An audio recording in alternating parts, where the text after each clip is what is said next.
Yeah, especially when you got daughters like you. Yeah. You got the kids on you. You got the wife. Hey, what are we eating for dinner? What's going on? This still needs fixed. And you got the other kid. Hey, dad. Yep. And I'm like, guys, I need 20 minutes to myself. Yeah. Just to get my nerves under control. Yeah. Because it's hard, man. It's hard coming, you're trying to switch out. I'm sure women do feel that way because I've heard my wife go to the restroom and be like, I can't get a moment to myself. Yeah. The girls are trying to go into the restroom and talk to her. So I'm like, man, this is crazy. Right. And that's not to say that women never feel overwhelmed. Yeah. Because there is an aspect of feeling overwhelmed and burned out. And that's honestly the point that so many of us are at in life. Mm-hmm. It's just the difference in how we handle the things that are in front of us. Yeah. And so what happens is we end up with this scenario where we deal with things one by one. Yeah. And that's a practical sense, all right? And women tend to have an ideal view of things. Have you ever noticed that when we say something to a female, our perception of it is a whole different perception of what they receive, and I don't know what that is, man. But that's crazy. It throws me off.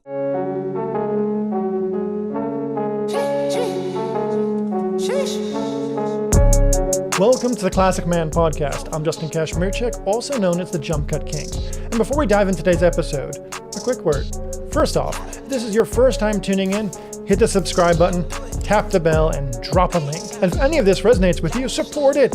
It costs nothing and means everything. You can catch Classic Man on all major podcast platforms, so head over to classicmanpodcast.com after the show for guest info, all the links, bonus content, and maybe support the team.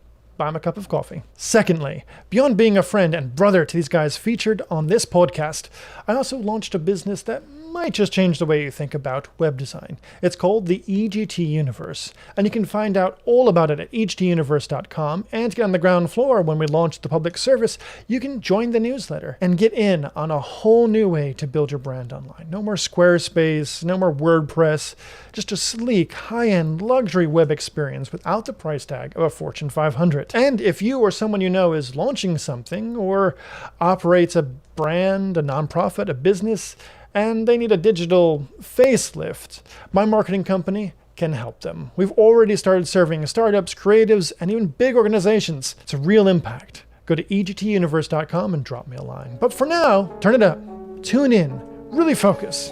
Let's get into today's content.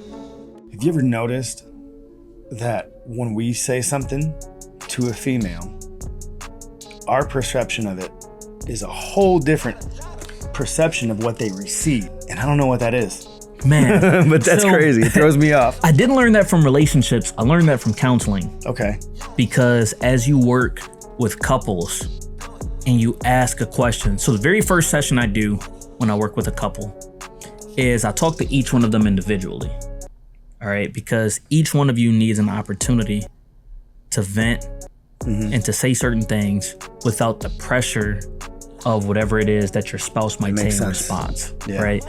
And what I started to learn was, as I asked both of them the same question, the way they interpreted the question was different. And so as a male, I'm not sure how, women, counselors, therapists, social workers kind of deal with this, but it was always the woman for me that I had to rephrase the question for. So I got really good at, okay, this is my initial question. All right, let me give you a supporting statement or supporting thought to get you to the aspect of the question that I'm looking to ask. Right. Okay. And that helped me understand how to communicate within my own relationships, because for so long I thought I was communicating well. Like, I'm giving you information. Yeah. But if it's not being presented in that way to where you can accept it and hear what it is that I'm trying to say, right, then where are we going? Yeah. Because I can't do my job, whether as a counselor or as someone in a relationship, if we're on different pages with what I'm asking. Right. That makes sense. And then who's the fault on? Well, the fault's always on the communicator, Yeah. The person who is trying to relay the message. If someone does not hear your message, it's your fault. If you're the commander and your troops don't understand the commander's intent, that's not their fault. Right. For not understanding the commander's intent. Yeah. There's a disconnect somewhere.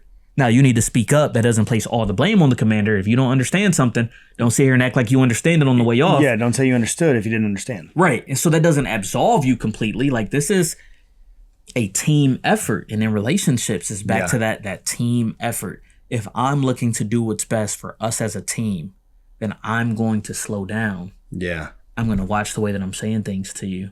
I'm going to watch the way that you're responding to me and be aware of those shifts, right? Right. Because at the end of the day, nobody should know my partner better than me. Right. Like, the person who knows, so I can already tell you how XYZ is going to go if I have this conversation with her. Right. Yep. That's just how it is. Yeah. I mean, I think there's plenty of times men on the way home, they prepare themselves for that conversation. Yeah. Like, all right, how am I going to word this out? Facts. How am I going to word it to where I can still kind of pick and choose how my fight's going to go? Essentially, maybe not every guy does that, but I at least know, if it's something that if I know it's going to be bring a little bit of uproar to my wife, yeah, I gotta pick my words wisely on how I'm going to elaborate this to her. Yeah, depending on the situation. For sure. When we're on our way home and we know there's something negative we got to bring up to the wife or the girlfriend, whatever it may be, we kind of have this chance to think about it and what we want to tell them. Yeah. Because then we have a chance to pick and choose kind of how the talk's going to go when we elaborate this to them. Because if not, if it goes south, it's going to be a bad day. Yeah. And I'm actually glad you made that delineation between wife and girlfriend, because what happens is, as someone gets to know you, like, you're going to grow. You're going to continue to grow. You're going to change. So right. If you get married young, that same person that you marry at 18 is not the same person think about who you were from 18 to 24. Yeah. And then from 24 to 30, and then 30 to 35, or 35 to 40. So as you continue to change and that person continues to change, the problem is we continue to see you as that old version of yourself and the mistakes that you used to make and the problems that you had. So even though you're making better decisions or different decisions, and I like to say different because not everything necessarily is bad. It just might not work for our relationship. Right. And I've had that where I've had some people tell me, well, no woman will be okay with that in a relationship. No, because I've dated people who had different points of view and they were okay with it within a relationship. Right. So whatever we agree to within the context of our relationship is what goes within this relationship. And so within that will continue to evolve, that will grow, that will change over the years because you're different. Yeah. But what I hate to see is people who haven't married someone yet and they get stuck because of how long they've been with them. Yeah. In negative cycles. Right. And they're afraid to let go, whether it's because of how much of their life they've merged with that person already, how much of involvement their families have. Yeah. Just how used they are to that person. I mean, if you've been with somebody for a year and a half, 2 years, it's hard to go back to being alone. Being honest, I was there at a younger age. Although I knew how we were with each other, it was toxic. I had the toxic masculinity, especially after coming home from a combat tour, full of rage, full of hate. Yeah. Bringing all that toxicity with me, not knowing how to cope. We were involved in a world of drugs. And I would self-medicate. But because we had kids, I didn't want to leave her with the kids. I would enable my wife at the time. Then I was afraid, can I leave her and could she take care of the kids as well? I thought, I need to stay here. Even though I know it's toxic and we're not healthy for each other, I need to stay for the kids. Yeah. But then eventually, it had gone south. And God kind of put me in that Jonah situation. Since you're not going to listen, I'm going to stick you in the belly of a whale. Yeah. And I stayed there for some time. Yeah. Until I learned and I found, how to correct myself, how to cope, how to trust in the Lord, and how to lose. Realize that everything I was doing was toxic. I couldn't just point the finger because she had passed away. Yeah. And now there's no one else to point the finger at except for the parts I need to accept. Yeah. And that was a hard learn there, man. So I'm glad you kind of brought that up. And it's actually kind of hard to talk about. Yes, but it's real. But it's real. Let's just take some simple math. Which number is higher? Which is better? 2 happy homes or 0 happiness for a kid? Yeah. Right? So right. Is it a better environment for your kid to be in a toxic place? Or does it make more sense to have separate homes where both parents can still be a part of their lives? You guys actually cooperate. You try to make it happen. And both of you guys are able to be who you need to be for that kid. Right. Because they are going to miss out on so much that they need if they're living in an environment that's unhealthy both for you and for them. Because you can't be who you need to be for a kid when you're living in that environment. Yeah. And that's such a hard thing for people to accept. And it's so easy to convince yourself to stay. It is. It really is. Because everything is so much easier. I mean, that was one of my sister's initial issues with leaving. And that's what you start to see. Yeah.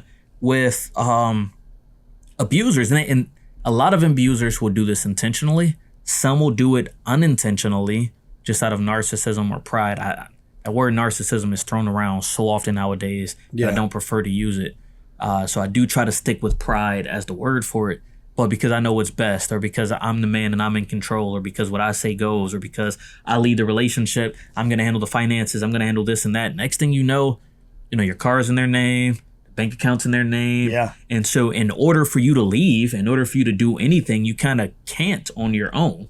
Right. And they make it to where you can't function, live, or survive without their help or their assistance, because everything is dependent upon them or has their name attached to it. Yep.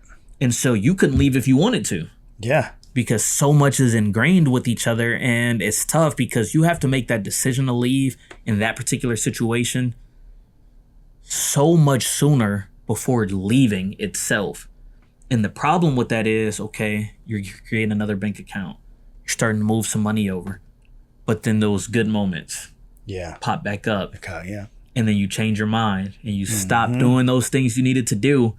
But then that bad moment happens again and you're starting back to all square the way one. over, literally. Yeah. And then you never get to that point. And man, I have one friend. Oh, I'm so glad that we took it this way because I want to get to this aspect of the conversation. And she called me one night crying, saying that I have to leave him. And she's like, I know I have to leave him because of your sister's story. Like I watched everything you posted in regards to her. And I know that the way this is heading, like it starts off with a little bit, it grows. And if you let it get to the point where it's too late, there's nothing you can do about it. But it was that same exact issue of, I can't leave today because nothing is in my name. Yeah. Nothing's on my own. I have no ability to stand. Right. Yeah. So like I have to, at least now I've made the decision. Yeah. But I have to slowly put those pieces in place in order to be able to make this a reality. Right. And thankfully she followed through with it and got out of that place. But the more that I've gotten to know, the more I've realized that so many aspects of her childhood and her parents and like the type of relationship that she had with them walked her right into dating that type of man. Yeah. Yeah. And we had that conversation where she needed something. She won't ask for anything. And the reason why she won't ask for anything is because of the way her dad made her feel so ashamed and felt like she wasn't good enough and felt like she couldn't do anything for herself. Yeah. Because she had to ask for help and because she would come to him. And so now when you're hearing that same thing from your partner, that's what you believe. But that's also what you've been used to for so long. It is. And, have you ever, The 4 Elements, have you ever read that book or heard that? I haven't. It's a really good thing. If anybody is looking to change your thoughts and how you think, The 4 Elements, check that out. It's on YouTube. It's a great book, but it talks about how thoughts are curses. And if they're not used right, they can become a curse forever until that person can learn how to break it, because as humans, we don't have impeccable thoughts. Yeah. But we need to have our mind as impeccable thoughts. And the example they give is they give a child singing, and the parent is like, pretty much, hey, let whoever sang that song sing that song because it sounds bad, you know? Yeah. And it's funny. It's a funny thing. Like, you know, hey, who sings that? Well, let them sing it. You know, we kind of giggle at it. But to a child whose mind is not impeccable, and they receive it and accept it, they believe they sound awful. Yeah. And they'll keep it and they'll receive it as a curse. And they could grow up to have the best singing voice ever, but because they've received that curse, they'll stay with it and think they have the most ugliest voice ever was. Yeah. And thoughts, man. Thoughts are so...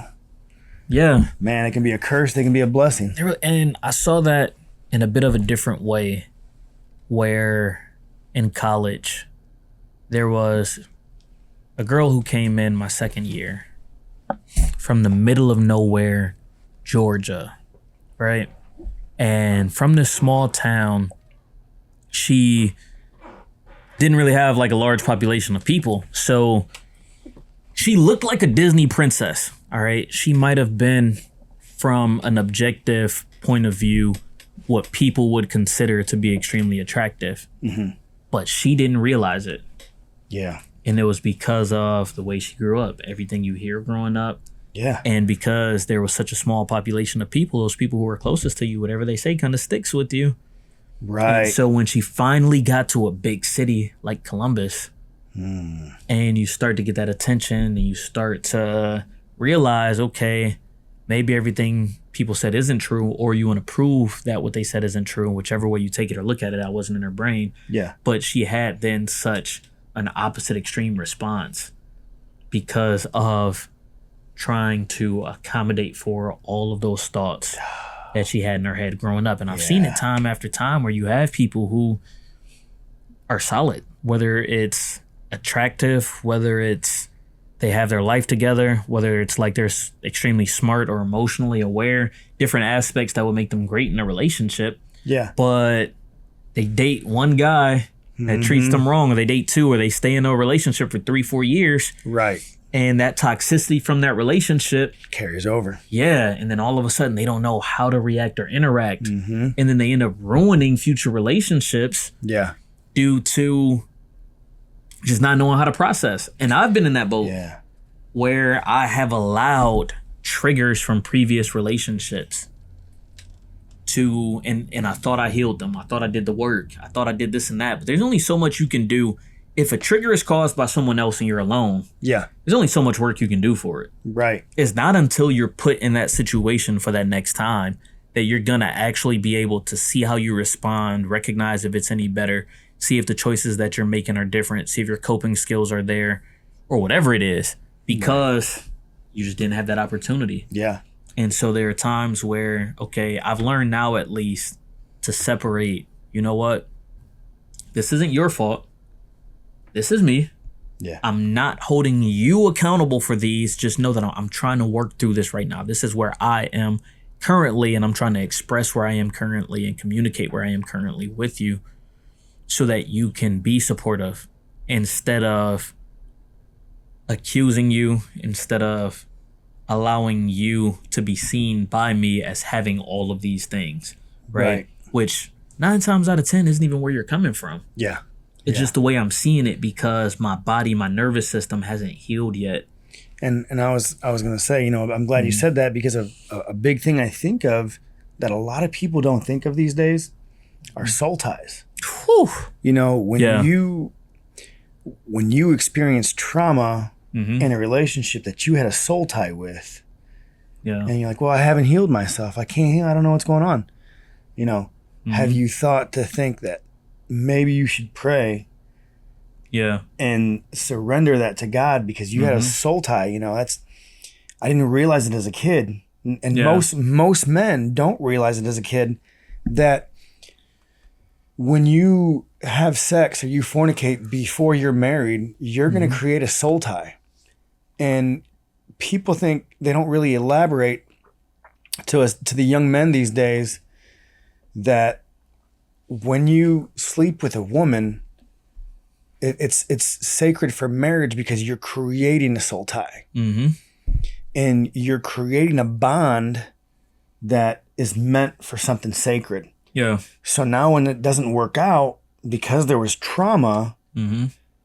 you're not realizing you're still connected to that person Yeah. because you did a sacred thing. Facts. You know, Yeah. and that'll carry into a new relationship. It does, and people don't realize. Realize it. Sex for fun doesn't exist. No. It doesn't exist. No. Well, you know, saying that, when you're cross seas, I learned in the Middle East, sex is it's for pleasure only.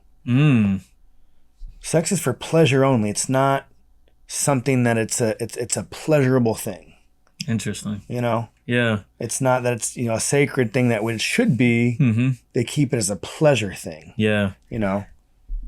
I mean, I understand that there's little pleasure Yeah. when you're overseas, so Yeah. you're looking for it everywhere. But as a society as a whole, I feel like we've kind of lost that virtuosity, that holding on to that aspect.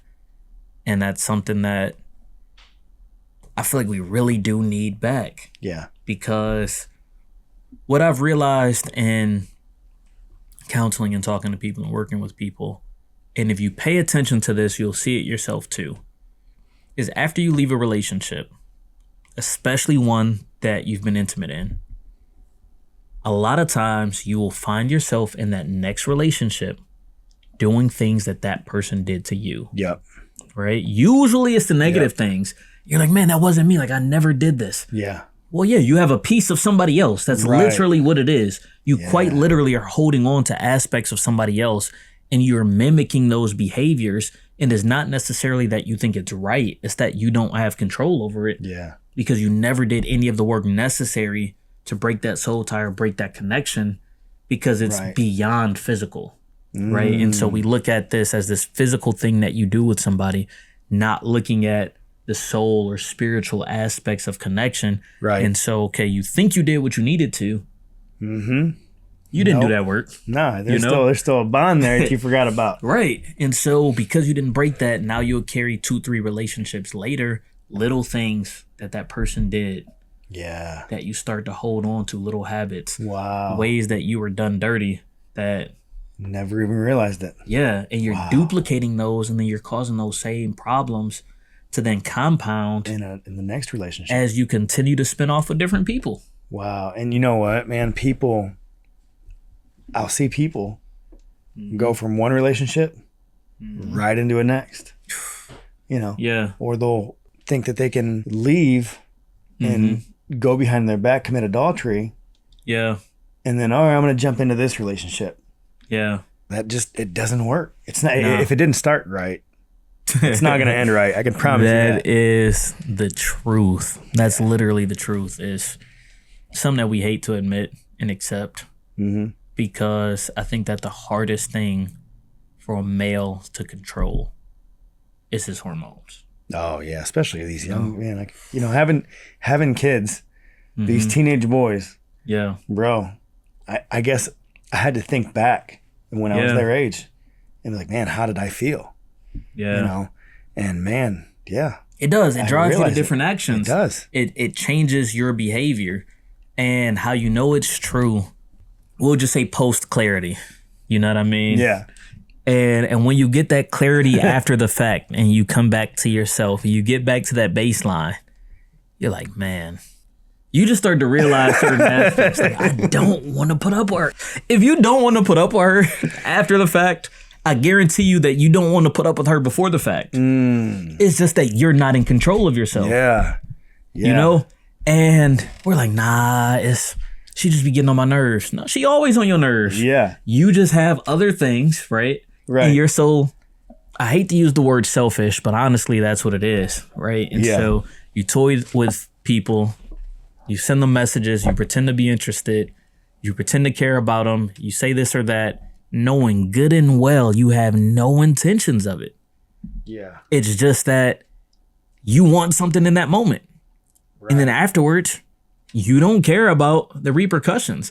And you're going to continue to string that person along or hold them there until you either find somebody else to replace them or find somebody you actually like and want to be with. I phrase it to this way. And I know generally speaking, we talk to guys, but I'm going to talk to women for a little bit here, right? I've realized that most men get none. Yeah. And I didn't realize that before. And that's because I don't think I'm the most attractive guy out there, but I'm not ugly. Right. You know? So I've always had the opportunity to choose who I was in a relationship with. Okay, yeah. But most people don't have that opportunity. No. And so they will allow themselves either one, to get into a relationship with somebody because that's the person who shows them attention, or two, when they're in a relationship with somebody, if anybody else shows them attention because they're not used to having attention, they will jeopardize their relationship for something that they feel will give them an affirmation. They thought it was greener on the other side. Exactly. Yeah. You know, and it says, okay, maybe I am worth something because I've never been able to have a woman talk to me before. Now all of a sudden a woman is talking to me. While it sucks to have a guy who you view as a player, somebody who is at least has their options is normally the person that you kind of want to talk to because they chose you. Right. Right? They didn't end up with you because you were the best thing going for them at that time, per se. Yeah. You know? So we say like, all right, yeah, most women have a roster. You know, right. Guys don't have the opportunity of a roster. No, they you know, ain't nowadays. So if you have a guy who's talking to multiple people and he takes things serious and he's willing to say, all right, yeah, like I'm gonna cut everybody off. I'm not saying that everything is gonna work out. Right. I'm just saying that there is at least a logical reason for you to assume that he's gonna take things serious because he took those steps. And said, look, yeah, I could have done A, B, and C. I could have been out here, not in a relationship at all, just rocking with whoever. Yeah. You know, and the way things are nowadays is, it's interesting to me because when you're in a relationship, women will say, oh, you got to watch out for her. They don't care that you're in a relationship. Or you got all these women on social media that are interested in blah, blah, blah. Right? Okay. You thought they only popped up because we were in a relationship? Right. So I had the same opportunities when we weren't in a relationship. Yeah. Right? Yeah. So if that wasn't the lifestyle I wanted to live when I wasn't in a relationship, what makes you think I'm going to get into a relationship and then do what I wasn't doing when I was single? Right. That just doesn't make any sense. Right? None. But that's not how things go when you're in a Right. relationship, unfortunately. Right. And then it just snowballs into situations that they had from their past, different triggers that they have, different trauma responses that they have. That can get deep, bro. To bring it full circle, that relationship that I had with the one that I was engaged with, her relationship immediately prior was she had met him on Hinge. And he was in a relationship with somebody else the entire time they were in a relationship. Oh, dude. Yeah, legit back and forth, just bouncing between different cities. You know, rocking with both of them. And so, okay, yeah, she had been single for a little while, hadn't dealt with it. She was Christian in name, but not in practice, right? Yeah. Now she became a true practicing Christian over the course of our relationship. And like, I do thank God for that. But she brought a lot of those fears. She brought a lot of that hurt. She brought a lot of that rejection and pain into the relationship. Yeah. And I wasn't perfect because I brought a lot of my divorce, abandonment, rejection, my sister dying, mental health issues, drinking a fair bit at the time. I brought all of that. So I brought all of my baggage and she brought all of her baggage. And it caused problem after problem after problem. But at the end of the day, I remember that she was a good person. Yeah. I knew that her heart was in the right place. And I knew that we were a team. So from there, we were able to work through the different issues. Oh, that's good. And at the end of the day, I knew she was a ride or die. Like, there's nothing negative that I can say about her. Like, there were things that didn't line up as far as who we were and the way that we wanted to do life and the like goals and aspirations that we had and and the way we wanted to go about certain things. But there's no way, shape, or form that I can say she was a negative person. Right. There was no way, shape, or form that I could say that, you know, she didn't try to do what was best. Even when she didn't do what was best, she always came to after the fact. And when we discussed ways for both of us to be better, each of us took steps to actually be better. Yeah. Doesn't mean that the result was immediate. It took time for it, but we gave each other space for that healing. We gave each other space to be better, and then each of us actually were better. So now, when I am in a relationship, okay, I'm gonna give you that time, but when I don't see certain aspects that I know I want to see, certain expectations that I have, certain conflict resolution, certain forms of communication, certain ways of being able to be humble and apologize to each other, when these elements are missing, I'm quick to be like, yeah, I'm cool. Yeah. You know, because I know it's out there.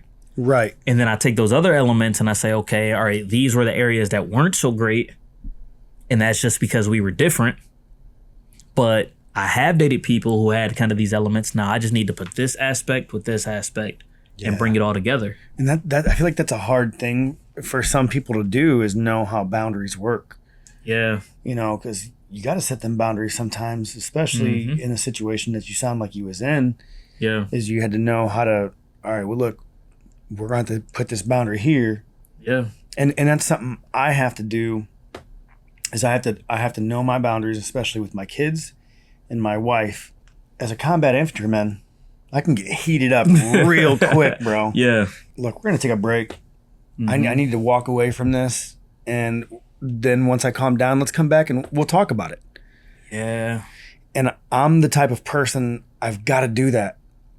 Because if not, I'm going to blow my top. The drill sergeant Yeah. walking around the bay that's just wanting to haze everybody. Yeah. You know, and that's, I'm not that toxic person anymore. I don't want to be that, because then it's just going to lead to digging at each other. And then now we're going to make digs at each other, and Yeah. the fight's just going to get deeper and deeper. Facts. And I'm trying to correct my kids from this. You know, so I have to be able to know, look, all right, I'm upset right now. I know you need to talk about it. Yeah. But I need to walk away for a minute. Facts. And see, I was that opposite. I was the one that I felt like if we put it on the back burner, if we said we were going to talk about it later, I felt like that meant we were putting it off. Yeah. And that we weren't going to come back to it, and that it didn't matter enough to you right now to resolve it. And it took a long time for me to realize that that wasn't the case. Yeah. Like that it was actually okay to take some space, to think about things and process things.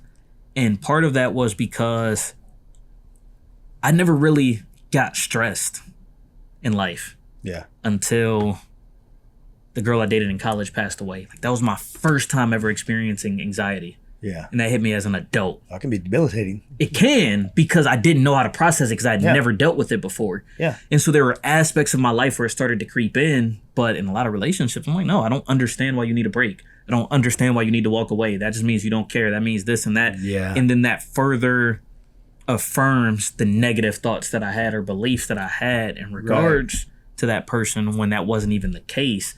I wasn't giving them the space that they needed in order to be healthy, in order to process, in order to gather their thoughts, you know, and most of my thoughts come right off the top of my head. So I'm like, cool, well, A, B, C, D. And I mean, that's the reason why I plan to go officer, right? Because being able to make those decisions under stress, where people's lives are at stake. Yeah, we need a decision now. Exactly. And I feel like I'm cut for that. Right. And so the people who are cut for it need to go do it. You know? I feel that. And that's the exact reason why I feel like that's so necessary. And I've come to realize that it was so negative to the partner because it allowed them no aspect of being able to be, you know, who she was. Right. And everybody's different. I can't hold you to extreme standards. I can have standards that I hold you to. Yeah. And that's been a conversation that I've had to have a lot this year, where you are allowed to have your standards and to communicate them. Okay. Right. So for me, I believe in accountability. Yeah. That's the number one thing you have to have with soldiers. Oh, yeah. And then I'm an MP that deals with prisoners of war, inmates. So not only do I have to have it of my soldiers, I have to have accountability of every single person that's in the facility. Right. Right.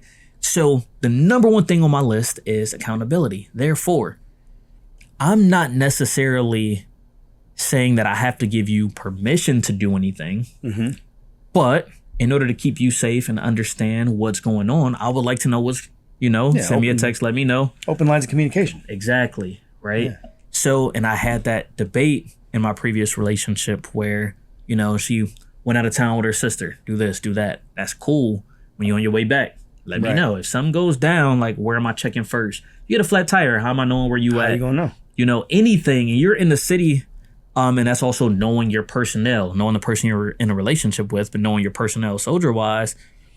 Are you good with land nav? Do you know how to get home? Do you know your way home? You get stressed out with trying to GPS and drive in an area that you don't know. So if you're going somewhere that you don't know, you probably need to make sure your phone charges. Right. So that you have that GPS. Literally. Whereas I can drive, you can drop me. So for me, it's my grandma. I can get to my grandmother's house from anywhere on this earth.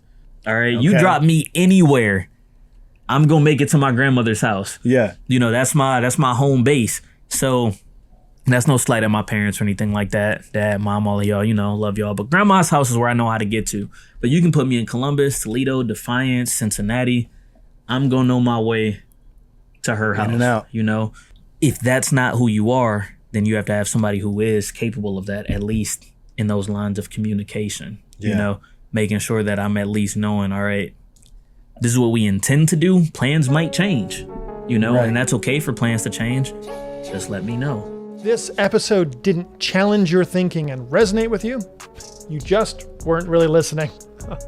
I'm Justin Kashmirchek, founder of the EGT Universe, and it's been a pleasure being here with you on this journey. If you know someone who's starting a business, rebuilding their brand, or just needs a serious digital upgrade, hit me up. I'm at JumpCutKing on Instagram, or head over to egtuniverse.com. That's egtuniverse.com, and drop me a line. Also, show some love to Carter and the crew behind Classic Man. Head over to classicmanpodcast.com for all the guest info, all the official links, and bonus content. Also, chip in. I'm a cup of coffee. Let's be real. If we as men don't show up together, don't band together, we can't grow together. So check back here every week, same time, you're on your favorite podcast platform for the most up-to-date content. Don't get caught slipping. Stay connected. We'll see you right here, Classic Man Podcast, next time.